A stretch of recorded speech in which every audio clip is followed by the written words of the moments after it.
ஸ்ரீ குருவாயூரப்பன் திருவடிகளே சரணம். இன்னைக்கு இந்த தசகத்தோட 6வது ஸ்லோகத்தை பார்க்கலாம். முதல்ல வார்த்தைகளை பிரித்து சொல்லலாம், பிறகு ஒவ்வொரு வரியும் சேர்த்து சொல்லலாம். அதீதேஷு ஸ்ரேஷ்டம் கிமிதி பரிப்ருஷ்டே தனயே. अधीतेषु श्रेष्ठं किमिति परिपृष्टेत तनये. भवद्भक्तिं वर्याम् अभिगतति पर्याकुलधृतिः. भवद्भक्तिं वर्याम् अभिगदति पर्याकुलधृतिः. गुरुभ्यो रोषित्वा सहजमति रस्येत्यभिविदन्. गुरुभ्यो रोषित्वा सहजमति रस्येत्यभिविदन्. वदोपायानस्मिन् व्यतनुत भवत्पादशरणे. वधोपायानस्मिन् व्यतनुत भवत्पादशरणे. अधीतेषु श्रेष्ठं किमिति परिपृष्टेत तनये. भवद्भक्तिं वर्याम् अभिगतति पर्याकुलधृतिः. अधीतेषु श्रेष्ठं किमिति परिपृष्टेत तनये. भवद्भक्तिं वर्याम् अभिगतति पर्याकुलधृतिः. गुरुभ्यो रोषित्वा सहजमति रस्येत्यभिविदन्.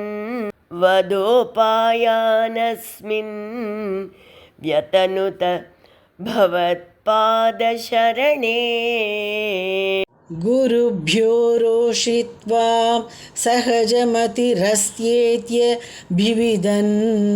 अधोपायानस्मिन् व्यतनुत भवत्पादशरणे. இப்போ நாம் இந்த ஸ்லோகத்தோட வார்த்தைகளை பிரித்து அர்த்தங்களை பார்க்கலாம். அத்தக பிறகு, ஒரு சமயத்தில், அதீதேஷு நீ கற்றவற்றுள், சிரேஷ்டம் கிம் இதி மிகச் சிறந்தது அது எது என்று தனையே பரிப்ருஷ்டே மகனை கேட்க ஹிரண்யகசிபு கேட்கிறார். பவத் பக்திம் உன்னிடம் கொள்ளும் பக்தியே, வர்யாம் மிகச் சிறந்தது என, அபிகததி மகன் மறுமொழி கூறினான், அதாவது பிரஹ்லாதன் கூறுகிறார்.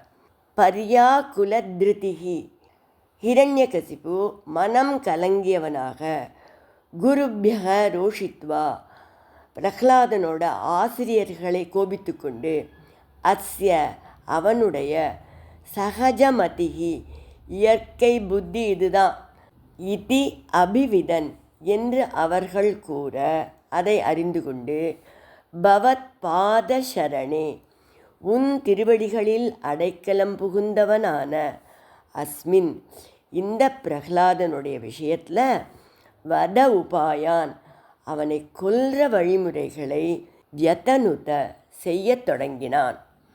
இப்போ இந்த ஸ்லோகத்தை முழுவதுமாக பாராயணம் பண்ணி இதோட முழு அர்த்தத்தையும் பார்க்கலாம். அதீதேஷு ஸ்ரேஷ்டம் கிமிதி பரிப்ருஷ்டேத தனயே. பவத்பக்திம் வர்யாம் அபிகததி பர்யாகுலத்ருதிः. குருப்யோ ரோஷித்வா சகஜமதி ரஸ்யேத்யபிவிதன். வதோபாயானஸ்மின் व्यतनुत भवत्पादशरणे. பிறகு ஒரு சமயம் பிரஹ்லாதன் குருகுலத்திலிருந்து அரண்மனைக்கு வந்திருந்தான்.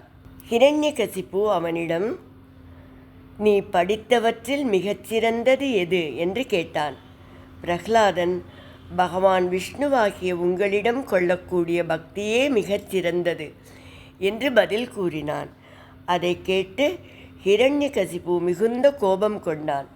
மனம் மிகவும் கலங்கிப்போய் பிரகலாதனின் ஆசிரியர்களை கோபித்து கொண்டான். அவர்கள், இந்த விஷ்ணு பக்தி அவனுக்கு இயற்கையாக ஏற்பட்டுள்ளது.